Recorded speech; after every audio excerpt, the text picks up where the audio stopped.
Hi friends, good morning ಎಲ್ರಿಗೂ. ಯುಗಾದಿ ಹಬ್ಬದ ಶುಭಾಶಯಗಳು. ಇವತ್ತು ಹಬ್ಬ.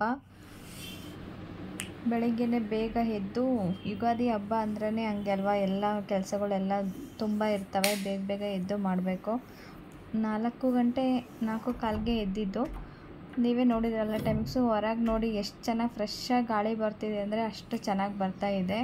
ತಣ್ಣಗೆ ತಂಪಾಗಿ ಗಾಳಿ ಬೀಸ್ತಾ ಇದೆ ನೋಡಿ. ಆ ವ್ಯೂಸ್ ಇದೆಯಲ್ಲ, ಸಖತ್ತಾಗಂದರೆ ಸಖತ್ ಅನಿಸುತ್ತೆ. ಬೆಳಗ್ಗೆನೇ ಎದ್ದರೆ ಫ್ರೆಶ್ ಅನಿಸುತ್ತೆ, ಮೂಡು ಚೇಂಜ್ ಆಗುತ್ತೆ ಬೆಳಗ್ಗೆನೇ ಎದ್ಬಿಟ್ರೆ. ನೋಡಿ ಎಷ್ಟು ಚೆನ್ನಾಗಿ ಕಾಣಿಸ್ತಾ ಇದೆ. ತಣ್ಣಗೆ ಗಾಳಿನೂ ಬೀಸ್ತಾ ಇದೆ. ಆ ಪಕ್ಷಿಗಳು ಸೌಂಡು ಕೇಳಿಸ್ತಾ ಇರುತ್ತೆ. ಬೇಗ ಎದ್ದಿಲ್ಲ ಅಂದರೆ ಇವತ್ತು ಕೆಲಸ ಆಗಲ್ಲ. ಅದಕ್ಕೇ ಬೆಳಗ್ಗೆನೇ ನೈಟೇ ಎಲ್ಲ ಕ್ಲೀನ್ ಮಾಡಿಟ್ಟಿದ್ದೆ. ಈಗ ಎದ್ಬಿಟ್ಟು ನೆಲ ಎಲ್ಲ ಒರೆಸ್ಕೊಂಡು ಬಾಗಿಲು ಹೊಸ್ಲಿಗೆ ಯಾವಾಗಾರ ವಿಶೇಷ ಹಬ್ಬದ ದಿನ ನಾವು ಅರಿಶಿಣ ಹಚ್ಬಿಟ್ಟೇ ಇದು ಮಾಡೋದು.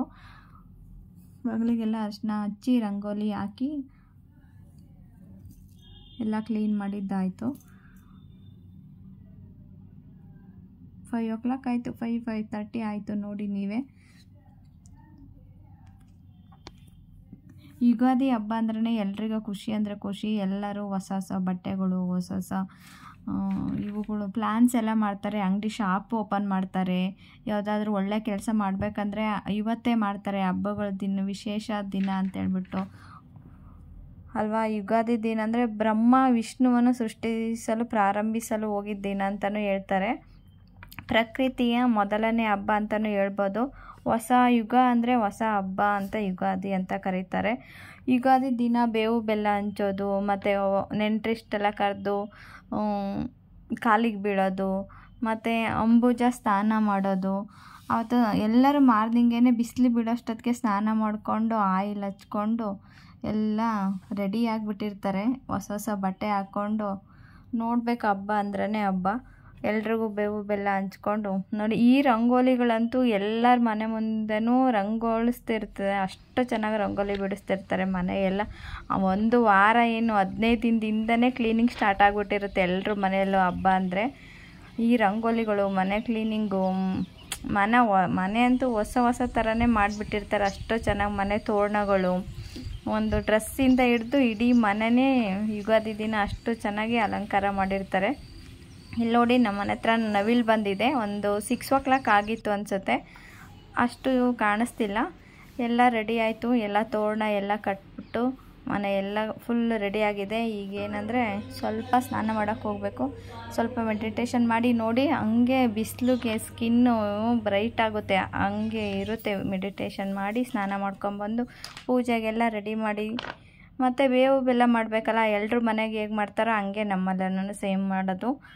ಕಡಲೆ ಬೆಲ್ಲ, ಸ್ವಲ್ಪ ಬೇವಿಂದು ಹೂವು ಹಾಕ್ಬಿಟ್ಟು ಮಿಕ್ಸಿ ಮಾಡೋದು. ಸ್ವಲ್ಪ ಬೇವು ಬೆಲ್ಲ ರೆಡಿ ಆದಮೇಲೆ ಪೂಜೆಗೆ ರೆಡಿ ಮಾಡ್ಕೊಳ್ಳುವಂಥದ್ದು. ಸ್ವಲ್ಪ ಏಲಕ್ಕಿ, 1 ಅಥವಾ 2 ನಿಮ್ಮ ಇಷ್ಟ, ನಿಮ್ಗೆ ಎಷ್ಟು ಕಂಫರ್ಟಬಲ್ ಆಗುತ್ತೋ ಅಷ್ಟು ಹಾಕ್ಕೊಂಡು ಮಿಕ್ಸಿ ಮಾಡೋದು. ನೋಡಿ, ಬೇವು ಬೆಲ್ಲ ರೆಡಿ ಆಯಿತು. ಸ್ನಾನ ಪೂಜೆಗೆಲ್ಲ ರೆಡಿ ಆಯಿತು. ಪೂಜೆನೂ ಮಾಡಬೇಕೀಗ.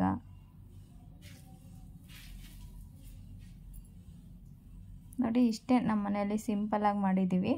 ಬೇವು ಬೆಲ್ಲ ರೆಡಿ ಇದೆ. ಸ್ವಲ್ಪ ಎಡೆಗೆ, ಸ್ವಲ್ಪ ಪ್ರಸಾದ, ಸ್ವಲ್ಪ ಇದು ಸಿಂಪಲ್ ಅಂದರೆ ಸಿಂಪಲ್ ಮಾಡಿದ್ವಿ. ನಿಮ್ಮ ಮನೇಲಿ ಹೇಗೆ ಮಾಡಿದ್ರಂತ ತಿಳಿಸಿ. ನಮ್ಮ ಮನೆಯಲ್ಲಿ ಇಷ್ಟು ಮಾಡಿದ್ದೀವಿ. ಮತ್ತು ಆಮೇಲೆ ಪೂಜೆ ಆದಮೇಲೆ ಸ್ವಲ್ಪ ಭಗವದ್ಗೀತೆ ಓದೋ ಅಭ್ಯಾಸ ನನಗೆ. 1-2 ಲೈನು ಭಗವದ್ಗೀತೆ ಓದ್ಬಿಟ್ಟು ಆಮೇಲೆ ಕೆಲಸ ಮಾಡೋಕ್ಕೆ ಹೋಗಿದ್ದು. ಭಗವದ್ಗೀತೆ ಓದೋದ್ರಿಂದ ಜೀವನನೇ ಬದಲಾಯಿಸ್ಕೋಬೋದು. ಡೈಲಿ ಒಂದೊಂದು ಅದರಲ್ಲಿ ಕಲಿತಾ ಹೋಗ್ತೀವಿ ನಾವು. ಆದಷ್ಟು ತಾಳ್ಮೆ ಕಲಿತೀವಿ. ಅದರಿಂದ ತುಂಬ ಅಂದರೆ ತುಂಬ ತಿಳ್ಕೊಳ್ಳೋದಿರುತ್ತೆ ನಮಗೆ. ಅದರಿಂದ ಭಗವದ್ಗೀತೆ ಪೂಜೆ ಆದಮೇಲೆ ಡೈಲಿ ಅದು ಅಭ್ಯಾಸ ಆಗಿಬಿಟ್ಟಿದೆ. 1 ಪೇಜ್ ಓದಿನೇ ಮುಂದಿನ ಕಾರ್ಯಕ್ರಮ. ಪೂಜೆ ಎಲ್ಲ ಆಯಿತು. ಲಾಸ್ಟಿಗೆ ಭಗವದ್ಗೀತೆನೂ ಓದಿ ಮುಗಿಸಿ ಬಂದು ಬೇವು ಬೆಲ್ಲ ಎಲ್ರಿಗೂ ಕೊಟ್ಟು, ನಮ್ಮ ಮನೇಲಿ ಎಲ್ಲರಿಗೂ ಕಾಲಿಗೆ ಬಿದ್ದು ಬೇವು ಬೆಲ್ಲ ಕೊಟ್ಟು ಊಟ ಮಾಡೋದು. ಎಲ್ಲರ ಮನೆಗೂ ನಮ್ಮ ಮನೇಲೆಲ್ಲ ಸೇಮ್ ಇದೆ. ಯುಗಾದಿ ಹಬ್ಬದ ದಿನ ಒಬ್ಬಟ್ಟು ಮಾಡ್ತೀವಿ, ಹೋಳಿಗೆ ಮಾಡ್ತೀವಿ. ಇದೇ ವಿಶೇಷತೆ. ಯುಗಾದಿ ಅಂದ್ರೇ ಹೊಸ ವರ್ಷ.